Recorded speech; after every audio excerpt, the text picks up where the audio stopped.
We are finally back and ready to get to the rest of the recipes for our ice cream collection. Today, we're going to be doing Creamsicle. To start, let's make a base coat of a light orange. So mix together 1 drop number 2 red and 4 to 5 drops number 3 yellow in about 1.5 teaspoons of universal white. Mix well, apply it to your cup, and let it dry for 4 hours. Next, we're going to make our recipe.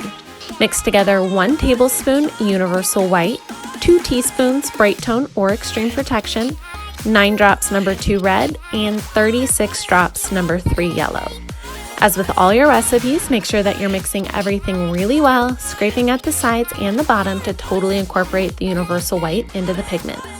I forgot to move my camera over when I added my first coat, but use your fluffy blush brush to add your paint onto your cup while it spins. Allow it to spin for 1 hour and then dry for another 3 hours before adding another coat. Repeat the same process until you get your desired coverage. I had great coverage for glitter after just 2 coats and full coverage for a glitter-free cup in 3 coats.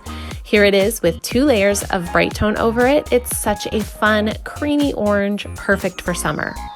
Make sure you follow for the rest of the recipes. We've got 4 more new colors to go.